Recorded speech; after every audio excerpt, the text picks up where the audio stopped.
కడపలో సొంత భవనం ఉంది.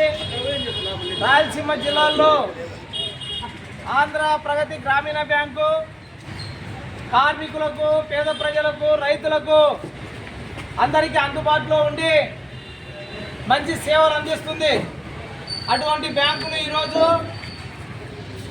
తరలించే కార్యక్రమము ఈ ప్రభుత్వము తీసుకోవడం వల్ల రాయలసీమ జిల్లాలో హెడ్ ఆఫీసు లేకుండా ఆ రకంగా అమరావతికి తరలిపోతే రాయలసీమ ఇప్పటికే చాలా రకాల వెనుకబడి ఉంది.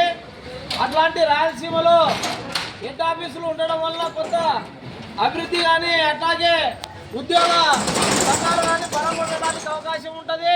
అట్లాగే కార్మికులకు, పేదలకు మంచి సేవలు అందించడానికి అవకాశం ఉంటుందని ఈరోజు కార్మిక సంఘాలుగా సిఐటియు అట్లాగే ఉద్యోగ సంఘాలుగా చాలామంది కూడా ఈ ఆంధ్రప్రదేశ్ గ్రామీణ బ్యాంకును కడపలోనే కొనసాగించాలని పోరాటం చేస్తున్నాం. ఈరోజు సిఐటిగా జిల్లా కేంద్రాల్లో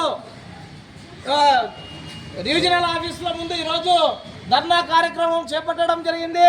ఈ కార్యక్రమాన్ని ఉద్దేశించి సిఐటియు జిల్లా ప్రధాన కార్యదర్శి అంజిబాబు గారిని మాట్లాడవలసిందిగా కోరుతున్నాం.